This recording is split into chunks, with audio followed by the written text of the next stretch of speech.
amin'ny cité noho ny olana izay misy tsy fisian'ny jiro sy rano eo amin'ny cité vaovao R+1 izy roa lehilahy sy ny vehivavy. Androany moa isaorana manokana ny docteur Manantena izay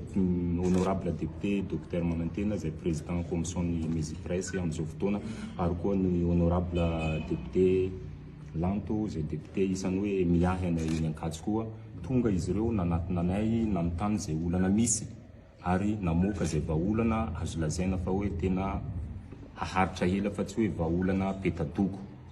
dia natao ny fampiresahana dia niravina ny raha rehetra nanome toky izy roa mianadafa hoe ho tonga ny vahaolana mandritra ny 2 herinandro monja. Zany hoe tapitra zany ny grève sy ny disadisa aloha hatreto anaraka andriny Ankatso. Hatreto aloha raha ny tokony apetraka sy ny fampitokisana izay nataon'ny rotonta dia ho tapitra ny disadisa sy ny korontana fa araka ny voalaza dia anatin'ny 2 herinandro manao bilan na hoe jery totoka manoloana ny zava-bita fa izahay moa dia tsy ahivina hatreto dia efa ela miara-niasa tamin'ny honorable député Manantena izay président commission ny Mesipresse ankehitriny efa fantapantatra anay zany ny fomba fiasana ary zany nahatonga anay ankehitriny dia hanetry tena fotony ao anatin'ny andro vitsivitsy anatin'izany herinandro 2 izany ary marina etona fa tsy hoe président régional sy ny hoe président des blocs anankiroa izay voalaza teo ihany no tonga voantso ankehitriny fa misy koa ny président des blocs maromaro anisa any Ankatso any Ambohipo ny R+3 izay efa namboarina tany amin'ny taona talohaloha tany nanambara olana izay misy izay sedrain'izy ireo ary nampanany tena koa izy roa mianadafa hoe vahana miaraka amin'ny olany R+1 ny olana rehetrarehetra any amin'ny cité Ankatso. Ny teneninay teo koa mahakasika le bloc Amkalde izay efa may efa nandritra ny taona maromaro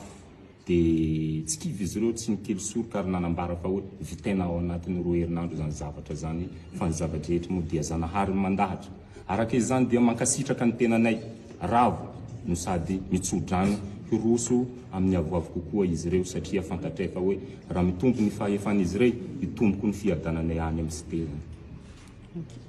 Vita zany le 2 herinandro ka tsy mivaly izy dia mbola novy anana zao. Raha ohatra moa sanatriavina tsy mivaly afaka 2 herinandro dia hiverina amin'ny fampiresahana toy izao zany izahay. Mianarana fiainana.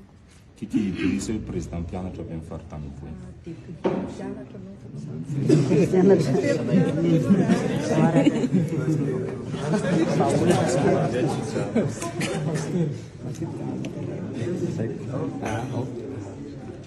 Aiza hoe izay famahana ny olan'ny mpianatra izay?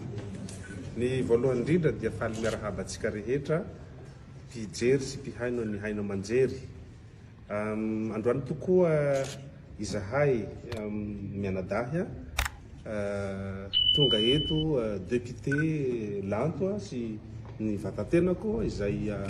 filohan'ny commission ao amin'ny Assemblée nationale mahakasika ny enseignement supérieur sy ny recherche scientifique izay tonga miara-miresaka amin'reto mpianatra reto amin'izay mahafilohan'ny commission anay sy mahambon'ny commission ny enseignement supérieur azy zay mba hijery vahaolana amin'ity resaka olan'ny mpianatra ato Ankatso ity ary marihiko aty amboalohany fa alohan'izao fihaonan'izao dia efa nifampiresaka ny tenanay mianadahy tamin'ny andriamatoa ministre par intérim ny enseignement supérieur sy ny recherche scientifique ny anampiana azy amin'ny jerena vahaolana miaraka amin'reto mpianatra ireto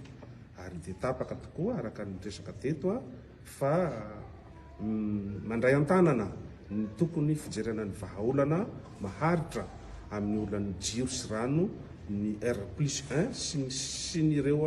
ataontsika hoe bloc manaraka sisa tavela eny Ankatso ireo ny vatantenanay ka tapaka fa 2 herinandro no hijerena akaika ny vahaolana mahakasika an'izany ary dia manomboka androany nifanaiky zahay fa mijanona ihany koa ny fihetsiketsehana eny Ankatso. Raha toka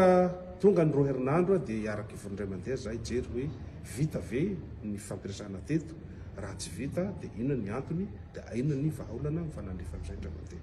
Zay ny fanapahan-kevitra raisina teto. Ina moa zany hoe vahaolana akaiky Ny vahaolana dia ny fametrahana ny jiro eny amin'ny RBC1 sy ny fametrahana ny rano ao anatin'ny RBC1. Izany hoe tsisy intsony izany ny olana satria anisan'ny hoe fitaraina zareo tena koa resaka hoe tanjaky ny jiro tsy mahazaka résistance ny ohatran'izany ahoana ny mahakasika azy. Ka zay mihitsy ka anatin'izay ny tanjak'izay misy ny mpiasan'ny JIRAMA efa tonga teo nanome ny lafin'ny teknika rehetra ary misy koa ny mpiasan'ny ministera izay nanamafy fa efa misy transformateur ao amin'ny ministera izay ampiasaina mba hijirena izay tanjaky ny jiro zay mba hialana izay olana zay ka vahaolana maharitra no mipetraka eo.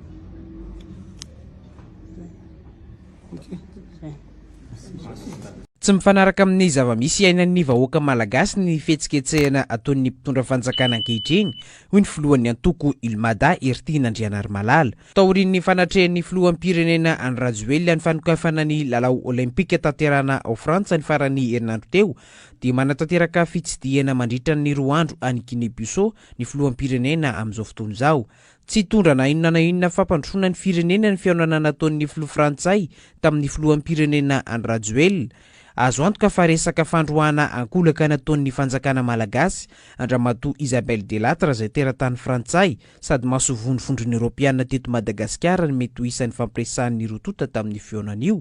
Io ihany koa ny mahakasika ny tombontsoan'ny orinasa vahiny miasa eto Madagasikara hoy ny filohan'ny antoko Ilmada Ertina Andrianarimalala. La izy moa miteraka resabe foana raha vao misy ny fivoahan'ny filoham-pirenena satria tsy mifanaraka ny zava-misy iainana ho an'ny vahoaka malagasy ny fihetsiketsehana sy ny atao hoe fivoahana maro isan-karazany araka ny lazainao teo. Efa fampiriny fihaonana moa zany eo amin'ny filoham-pirenenantsika sy ny filoham-pirenena Frantsay izany fihaonana izany dia nitondra inona ny vokatsoa nentina ho an'ny Madagasikara. Izay mihitsy matoky eo anivon'ny Ilmada fa lay toy an'ny resaka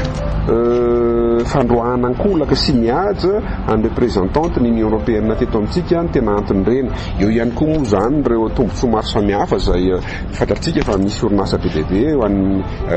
teratany Frantsay eto ka tsy maintsy mijery izay tombontsoa izay izy noho ny raharaha sy ny disa politika izay mafana eto Madagasikara fa tsy nivoaka amin'izay aloha ilay izy. Any amin'ny fihaonana ataon'ireo filoham-panjakana Afrikana mandritra ny famindram-pitantanana eo amin'ny filohan'ny SADC teo aloha sy ny filoha vaovao no azo lazaina fa mety azon'ny Madagasikara fanohanana arabola sy fiara-miasa maro amina firenena any ivelany hoy ny filohan'ny antoko Ilmada. Isan'ny nahazo fanasana anatrika ity fihaonana ity ny filoham-pirenena Andry Rajoelina. Maro ihany koa ireo rahalambarotra azon'ny Madagasikara dedavina eo amin'ny sehatra iraisam-pirenena ka mampametra-panontaniana ny mahakasika tsy ahafahana mitady mpamatsy vola, ahafahana misitraka fanohanana, ahafahana mitrandraka ireo arena misy eto Madagasikara. Raha ohatra ka izany fifampiresahana sy fanasana ara-panjakana maro samihafa zany sy ireo dinidinika ara-diplomatika maro izay voizy amin'ny mpanohana amin'ny filoha ankehitriny dia tokony hitazona ny larina voalohany amin'ny fahantrana tahaka izao ve ity firenena malala antsika ity. Za tsy teny intsony eto, itsika rehetra milaza miara-mahita fa ananantsika daholo ny zavatra rehetra na ambany tany na ambonin'ny tany na anaty ranomasina dia nefany mampalahelo sy mahonena fa tahaka ny valala voatango itsika amin'izao fotoana izao fa ray ny statistika rehetra izay navoaka nyreo mpamatsy volantsika reny zany no maridrefy satria manko rehefa miteny ny mpanohatra dia hoe fankalana fitsikarana be fahatany fa ry zareo mpanome vola antsika mpanampy antsika mpampindram-bola antsika mihitsy mamoaka ny maridrefy ianareo tao nomena ny vola tahaka izao, ianareo tao nampindramina vola tahaka izao